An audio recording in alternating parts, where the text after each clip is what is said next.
मी बोरकर गुरुजी, विश्वज्योतिषाचार्य, ब्रह्मांड ज्योतिष कार्यालय, मुक्काम पोस्ट रावेर, जिल्हा जळगाव. रावेरचा पिनकोड नंबर आहे 425508. माझा मोबाईल नंबर आणि व्हॉट्सअप नंबर एकच आहे, 9850015558.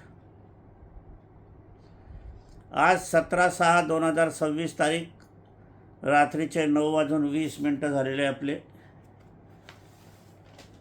आणि आज 17 तारीख वार आहे बुधवार, आणि व्हिडिओ क्रमांक आहे 598. वर्तमान स्थितीत जे शिवसेनेची आज झालेली आहे त्याच्यावर आपण मार्गदर्शन करणार आहोत. मार्गदर्शन करण्यापूर्वी माझी पत्नी स्वर्गीय सौ निर्मलाबाई बोरकर यांना अभिवादन करूया आणि आजच्या कार्याला सुरुवात करूया. आजची स्थिती जी शिवसेनेची झालेली आहे वाताहत झाली पूर्ण.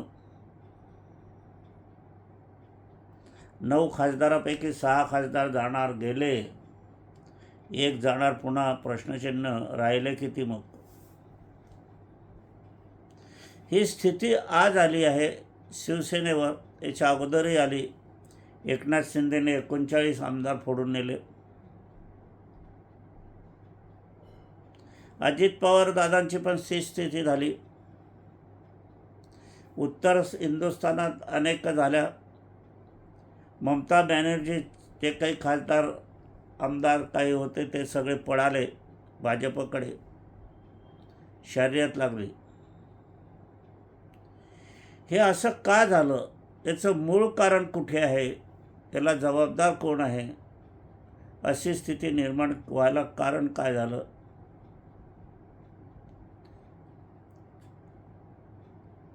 राजीव गांधी हे देशभक्त होते. देशासाठी त्यांनी प्राण गमावले. देशभक्त, आणि आजही ते असते तर आपला देश अनेक पटीने पुढे गेला असतात. कारण त्यांची वैज्ञानिक दृष्टी होती, विज्ञान दृष्टी होती. त्यांनी जो पायंडा पाडला, सुरुवात केली 18 वयाच्या मतदानाचीच, हीच सुरुवात चुकीची झाली. या चुकीच्या याच्यातच आता हे पक्षांतर होत आहे. आता तुम्हाला संभ्रम पडाला की हे कसं काय. 18 वर्ष मुलाला कितपत ज्ञान असते. लग्नाची संमती पुन्हा त्याला नाही. 21व्या वर्षी आहे आणि मतदान करतो. सगळा देशाचा कारभार पाहण्यासाठी 18 वयाचं. हीच चूक झाली राजीव गांधीची. आणि यावेळेला आपण जर पाहायला गेले तर त्याच्यानंतर आपण 1996 शिवसेना स्थापन झाली, ती मकर राशीत. बाळासाहेब ठाकरेंनी, माननीय बाळासाहेब ठाकरेंनी मराठी माणसासाठी शिवसेना उभारली. एक नवीन पर्व सुरू झालं उत्साहाचं, महाराष्ट्राच्या भाग्याचं आणि महाराष्ट्रासाठी हवं असलेलं. परंतु या ठिकाणी बाळासाहेब जसे धाडशी होते, शूर होते, वीर होते आणि बेधडक बोंड त्यांचं होतं. तळपती तलवार होती, वाघ होता, ढाड्या वाघ. जाज्वल प्रेम होतं महाराष्ट्रावर. परंतु त्यांची चूक अशी झाली की माणसं निवडण्यात चूक झाली. माणसं निवडता नाही आली त्यांना. प्रत्येक मनुष्य प्रत्येक क्षेत्रात विद्वान असतो असं नाही, मी पण नाही आहे. त्यांनी जो घोटाळा जमा केला, त्यांची दृष्टी चांगली होती. तळागाळातील लोकांना राजकारणात आणायचं, त्यांना मोठं करायचं. परंतु याच्यातच काही अशा असतात की ते बदलतच नाही. उंदराला चिंधी दिली, सापडले की राजाची टोपी, राजाची टोपी म्हणत तो फिरतो. आणि हे माणसं निवडत जिथे चुकी झाली त्याच्यातच शिवसेनाचा ऱ्हास सुरू झाला. आता आज जो ऱ्हास सुरू झालेला दिसतो आहे, माननीय एकनाथजी शिंदे यांनी 40-39 आमदार घेऊन गेले. त्यावेळेला बाळासाहेब ठाकरे असते तर ही गोष्ट झालीच नसती.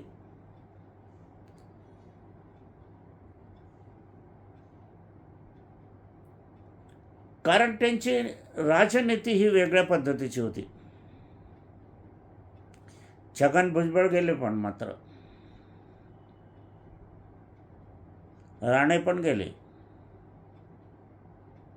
माणसं जी जमवायची होती, त्यांचा जो उद्देश होता तळागाळातील सामान्य लोकांना उत्थान देण्याचं, परंतु पारखीपणा इथे चूक झाली आणि जे नको ते माणसं शिवसेनेत आली, राज्यपदावर आली, आमदार झाली, खासदार झाली, मंत्रिपद भूषवली. आणि हे मोठ्या संख्येने सर्व असल्याकारणाने 40-39चा आकडा काही लहान नाही आहे. आणि उद्धवजींना ते सांभाळता आलं नाही.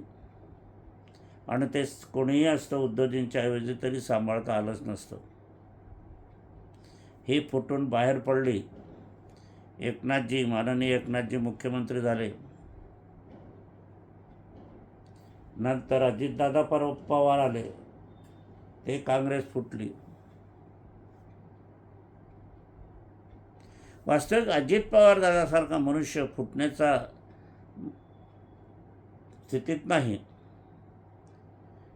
परंतु कोंडीत पकडून मग काही तरणोपाय नसतो, त्या प्रकारची ती स्थिती होती. सर्वांना माहीत आहे. जान बचे तो हजारों पाए, सही सलामत तो पगड़ी 50. आणि पुढे मग ही कालांतराने स्थिती फोडाफोडीची सुरू झाली. प्रमोद महाजनच्या याच्यामुळे भाजपाची युती झाली होती 1989मध्ये. 2014मध्ये युती तुटली. वेगवेगळे लढले आणि पुन्हा युती झाली. 2019ला मुख्यमंत्री वाद झाला आणि पुन्हा युती तुटली आणि उद्धव ठाकरे मुख्यमंत्री झाले. 21 जून 2022ला एकनाथजींनी बंड केलं.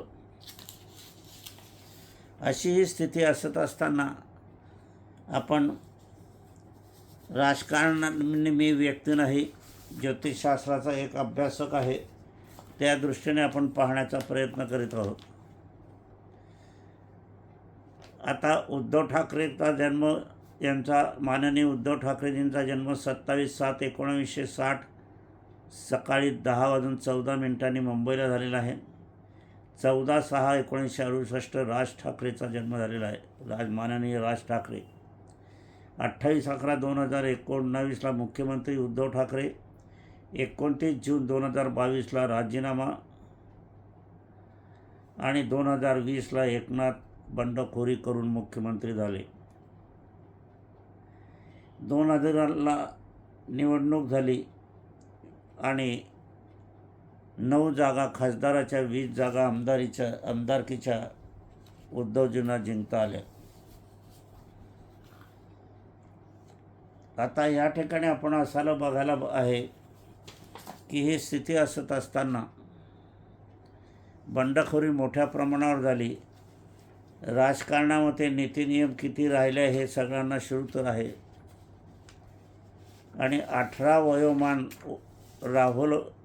राजीव गांधीने केल्याचं आता त्याच्यामध्ये ह्याच तरुण पोरांना माननीय बाळासाहेब ठाकरे यांनी मान दिला, सन्मान दिला, मोठं केलं आणि माणसं पारखता आली नाही. चुकीची माणसं निवडली गेली आणि हीच माणसं बाहेर पडत आहे. 17/6/2026 आजची तारीख बुधवार 6 आमदार पळाले, 9 पैकी 3 राहिले. आता ते सांगत आहे विरोधी पार्टी म्हणजे उद्धवच्या विरोधी पार्टी की 1 आमदार अजून फुटणार. आता याच्यामध्ये कितपत आमदार राहणार, खासदार राहणार, खासदार फुटले आहेत तर किती राहणार हा एक प्रश्न पुन्हा निर्माण, का आमदारही फुटणार, या स्थितीचं आपण राजकारण बघणार आहोत.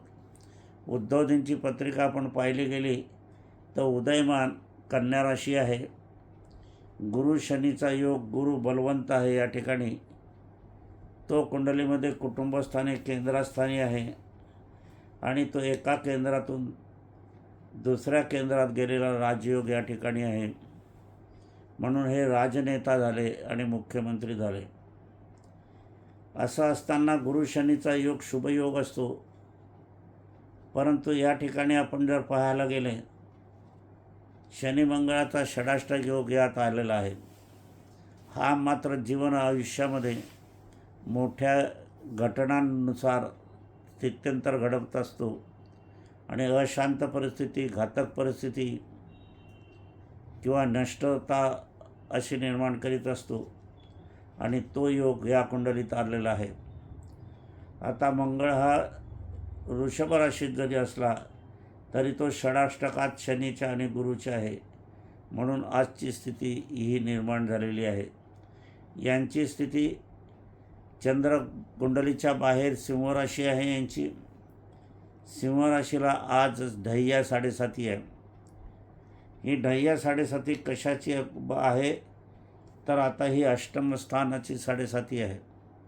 अत्यंत घातक स्थिती निर्माण होते आणि बरोबर ज्योतिषशास्त्राप्रमाणे आज 17/6/2026ला 6 खासदारांनी एक वेगळा गट स्थापला आहे, तो कायद्याच्या दृष्टीने, परंतु खऱ्या अर्थाने ती सत्ता पार्टीत मिळालेलीच आहे. अशी ही उद्धव ठाकरेंच्या बाबतीत कष्टमय, दुःखद, समस्याग्रस्त स्थिती ही आपल्याला पाहायला मिळते. आता ही 7.5 आहे. मोठ्या 7.5पेक्षा लहान 7.5 जिला ढय्या 7.5 म्हणतात आणि ही अष्टमस्थानी म्हणजे मृत्यूस्थानीची योग आहे या ठिकाणी.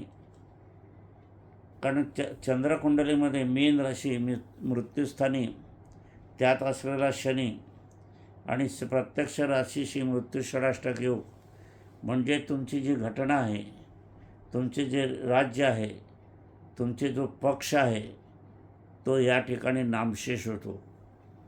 आणि ही स्थिती आज शिवसेनेवर आलेली आहे. असं असताना आपण ही माननीय उद्धवजी ठाकरेंच्या कुंडलीवरून आपण भाष्य करीत आहोत.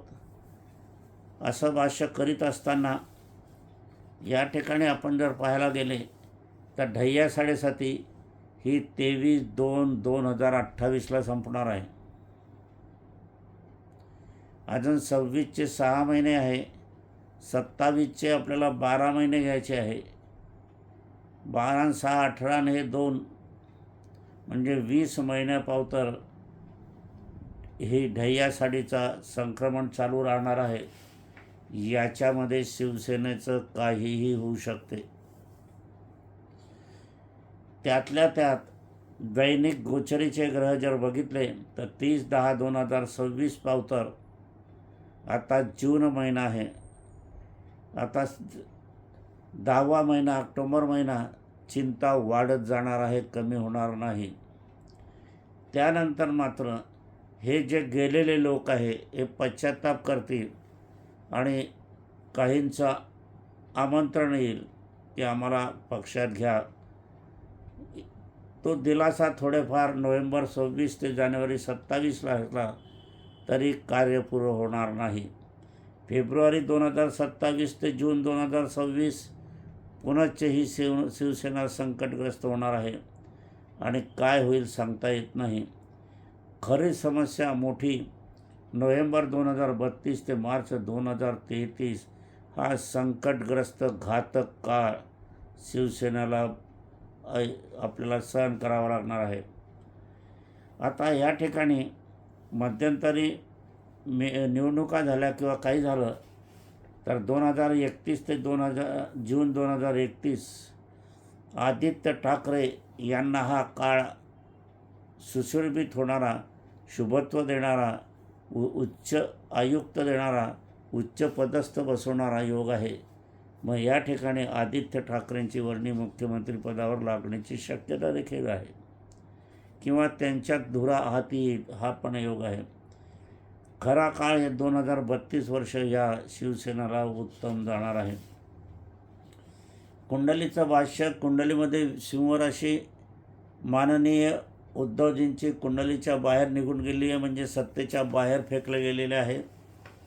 गुरु शनीचा योग सुंदर आहे, परंतु तो 1 2 3 4 5 6 षडाष्टकात योग आहे. मंगळ गुरु षडाष्टकात, गुरु कमजोर होईल. शनी मंगळ षडाष्टकात. माननीय उद्धवजींच्या जीवनायुष्यात असाच खेळ सुरू राहील. यांची राशी सिंह आहे. सिंह राशीला ढय्या 7.5 आहे. सूर्य आणि शुक्र म्हणजे रवी आणि शुक्र या ठिकाणी, शुक्र शत्रुगुरू आहे आणि रवी असला तरी शुक्र या ठिकाणी अस्तंगत झालेला आहे. शुक्र हा कुंडलीमध्ये भाग्याचा कारक ग्रह आहे आणि तो धनाचा कारक ग्रह असल्याकारणाने अस्तंगत आहे. म्हणजे तुमची ती देणगी असते, पक्षांतर्गत देणगी किंवा सरकारकडून मिळणारा पैसा, याचा ओघ निश्चितच कमी होणार आहे. आणि पैशाचा ओघ कमी होत असल्याने राजकीय दबाव, राजकीय स्थिती ही कमजोर होत जात असते. पैशाचं राजकारण म्हणजेच लोकशाही झालेली आहे. अशा योगाची ही पत्रिका आपण या ठिकाणी पाहत असताना 7.5 मात्र संपणार आहे. पण 7.5 संपणार आहे तर ती आहे 23/2/2028ला. परंतु या ठिकाणी आपण जर पाहायला गेले तर 2031 ते जून 2031 आदित्यच्या हातात पक्ष येईल आणि 2032 पावतर उत्तम योग याला आपल्याला पाहायला मिळतात. अशा योग असत असताना आपण हे जन्मकुंडलीवरून भाष्य करीत आहोत. आपण स्थानिक ग्रहयोग किंवा जे दशमान पद्धतीचे ग्रहयोग असतात तर या ठिकाणी त्या दृष्टीने पाहिलं आहे तर 25/3/2026 आता 3 महिना तर गेला.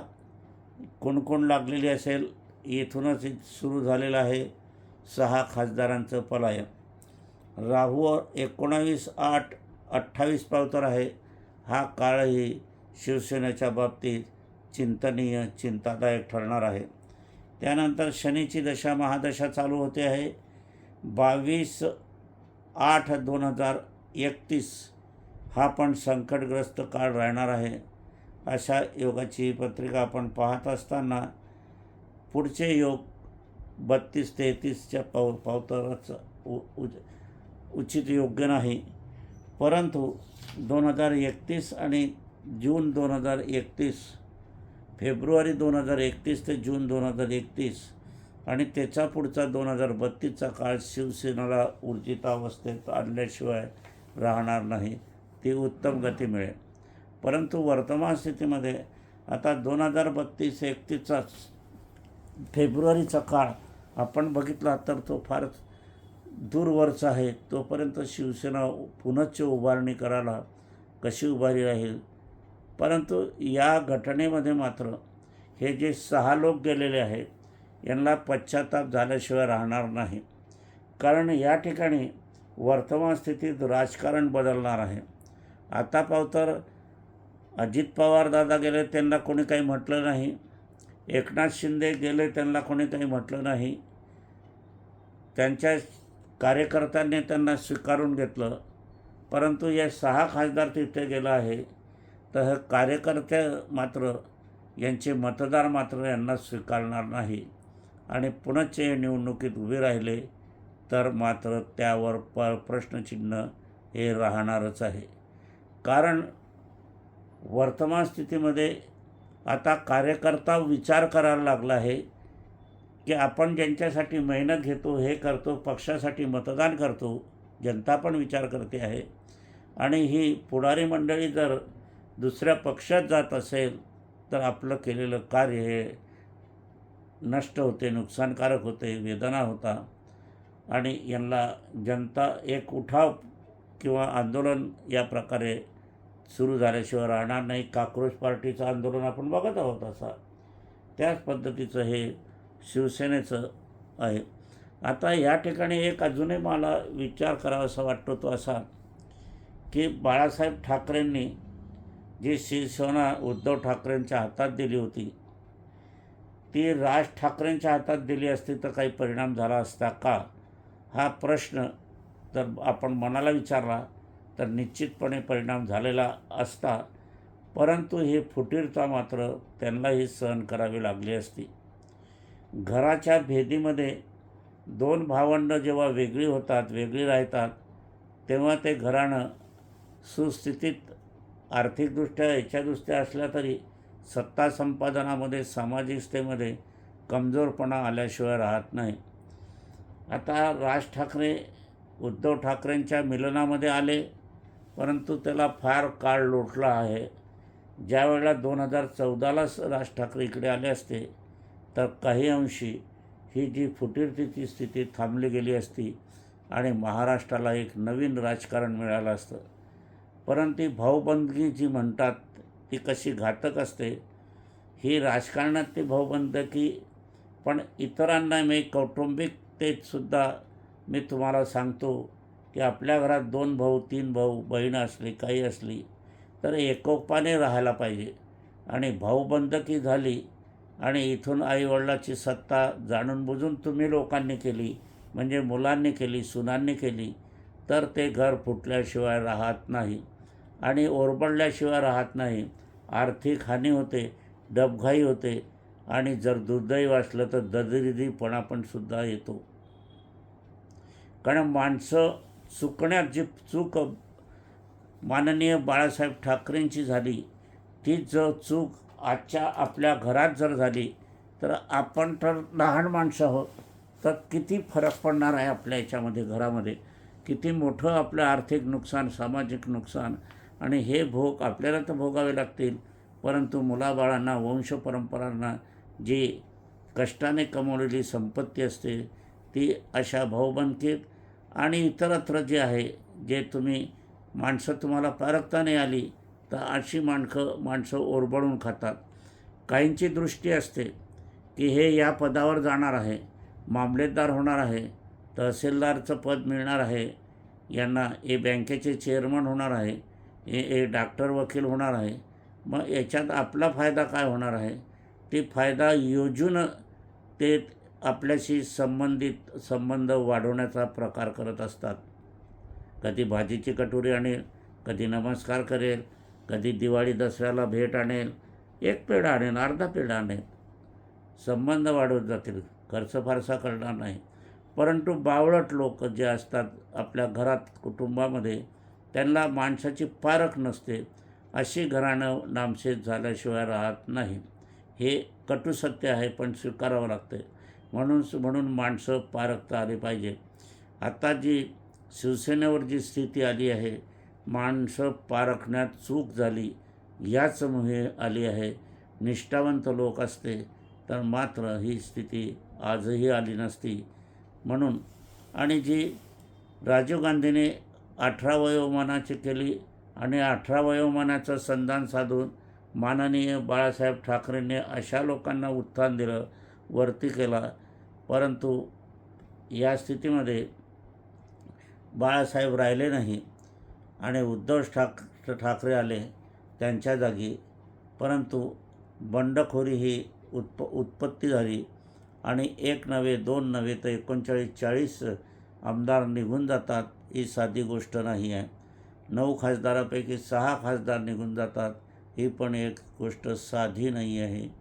याच ठिकाणी आजही मतदानाच्या याच्यामध्ये सुधारणा करायला हवी, परंतु ते सुधारणा सरकार करेल की नाही ही एक शंका आहे.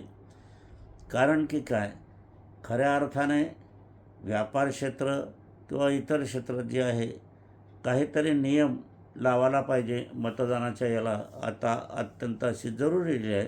आज शिवसेनेवर प्रसंग आहे, उद्या इतर पक्षावर सुद्धा प्रसंग येणार आहे. जवळजवळ भारतामध्ये जी विरोधी पार्टीची शक्ती हवी आहे राजकारणामध्ये ती नामशेष होत आहे असं म्हटलं तरी नामशेष होण्यापेक्षा नामशेष करण्यात येत आहे हा शब्द संयुक्तिक ठरेल म्हणून हा योग आपल्याला या ठिकाणी पाहायला मिळतो. परंतु मी पुनश्च या ठिकाणी 2031 फेब्रुवारीपासून जून 2031 आदित्य ठाकरे यांच्या हाती शिवसेनेची धुरा द्यावीच लागेल आणि जर ही दिली तर 2032मध्ये हा शिवसेना पक्ष पुनश्च उभारी राहील आणि हाच पक्ष मनातून घर करेल आणि महाराष्ट्राचा एकमेव महाराष्ट्रप्रिय असा हा एकच पक्ष आपल्याला तुम्हाला दिसेल, लोकांना जनतेला दिसेल आहे. असो तर हे राजकारणात असे स्थित्यंतर कुठून कुठे होतात हे आहे. ज्यावेळेला राजीव गांधींनी 18 वयोमान केलं त्याच वेळेला मी भाष्य केलं होतं की हे देशाला घातक ठरेल. त्यावेळची माझी भविष्यवाणी आज परिपूर्णपणे खरी ठरत आहे. हे मी भाष्य भोपालच्या याच्यामध्ये केलं होतं तेव्हा बाबूलाल गौंड मुख्यमंत्री होते ज्योतिष अधिवेशनात. नंतर इंदोरच्या अधिवेशनात मी हे केलं होतं भाष्य. त्यावेळेला अनेकांना ही गोष्ट माझी पटली होती आणि त्यामुळे त्यांनी ती सत्यतेला दुजोरा पण दिलेला होता आणि तीच गोष्ट आज आपल्याला कालांतराने सत्यतेकडे बघायला मिळते. कारण की 18 वयोमान हे देशाची धुरा सांभाळणाऱ्याला योग्य नाही. 2 जणांचा संसार करायलाही जिथे मान्यता नाही म्हणजे विवाहाला मंजुरी मिळत नाही, 21 वर्ष वयची अट आहे. मग तुम्ही अशा वयामध्ये तुम्हाला देशाची मतदान धुरा सांभाळण्याचं निवडून देण्याचं हक्क कसा दिला जातो हा एक प्रश्नचिन्ह निर्माण होतो. आणि याच्यातून मात्र आजही आपण बघितलं तर आपण एक झंझावतपणा दिसतो या तरुणांमध्ये. तो झंझावतपणा एकतर्फी निर्माण झालेला आहे, दुसऱ्याचा विचार करणार नाही कारण बौद्धीचं तेवढं सामर्थ्य नसते. आता आपण काक्रोच पार्टी आलेली आहे. काक्रोच पार्टी कुठे जाईल काय जाईल आपल्याला सांगता येत नाही. अण्णा हजारेंची चाल कशी झाली, कशी बदलत गेली आणि त्याच्यामुळे देश कसाचं नुकसान होत गेलं हे आपण आहे. म्हणजे इथेही आपण अण्णा हजारेंना उच्चपदावर बघत होतो, परंतु इथेही आपली चूक झाली असं म्हणावे लागेल. केजरीवाल फेकले गेले. जनता कशी कोणाला निवडून देईल हे सांगता येत नाही. म्हणूनच या ठिकाणी लोकशाहीचा विचार, मतदानाचा विचार करण्याची वेळ आणि आलेली आहे एवढं मात्र खरं. आजच्या कार्याला विराम देण्यापूर्वी 21 ते 30 तारखेपर्यंत माझा दौरा हे कार्यालय बंद राहील हे सर्वांनी लक्षात घ्यावं. असो आजच्या कार्याला विराम देण्यापूर्वी माझी पत्नी स्वर्गीय सौ निर्मलाबाई बोरकर यांना अभिवादन करूया आणि आजच्या कार्याला समापन करूया.